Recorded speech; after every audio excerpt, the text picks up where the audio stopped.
ఏలూరు జిల్లా ప్రజలకు public grievance red cell system ద్వారా పరిష్కార కార్యక్రమాన్ని ఏలూరు జిల్లా ఎస్పీ ప్రతాప్ శివకిషోర్, అదనపు ఎస్పీ అడ్మిన్ ఎన్ఎస్ సూచంద్రరావు నిర్వహించారు. ఈ కార్యక్రమంలో ఆర్టిఫిషియల్ ఇంటెలిజెన్స్ ఉపయోగించి ఫిర్యాదుల ప్రక్రియను పారదర్శకంగా, కాగితరహితంగా నిర్వహించారు. ఫిర్యాదుదారులు తమ ఫిర్యాదులను స్వయంగా ఏఐ బోర్డుకు అందజేశారు. ఈ సందర్భంగా జిల్లా ఎస్పీ మాట్లాడుతూ, దేశంలో కోవిడ్ కేసులు పెరుగుతున్నందున కోవిడ్ పట్ల ప్రజలు అప్రమత్తంగా ఉండాలని, సమూహాలుగా ఏర్పడే కార్యక్రమాలు చేయవద్దని, మార్కెట్ ప్రాంతాల్లో, రైల్వే స్టేషన్, బస్టాండ్, బహిరంగ ప్రదేశాల్లో సోషల్ డిస్టెన్స్ పాటించాలని, ప్రతి ఒక్కరూ మాస్క్ తప్పనిసరిగా ధరించాలని సూచించారు. వృద్ధులు, గర్భవతులు ఇళ్ల నుంచి అత్యవసరమైతే తప్ప బయటకు రావద్దని తెలిపారు. విదేశాల నుంచి వచ్చిన వారికి కోవిడ్ టెస్ట్ తప్పనిసరిగా చేసుకోవాలని అన్నారు.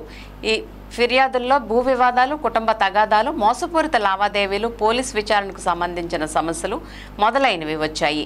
ఈ కార్యక్రమానికి విచ్చేసిన ప్రజల కోసం ఏలూరు శ్రీ సత్యసాయి సేవా సంస్థ సహకారంతో ఉచిత భోజన ఏర్పాట్లను జిల్లా ఎస్పీ చేపట్టారు.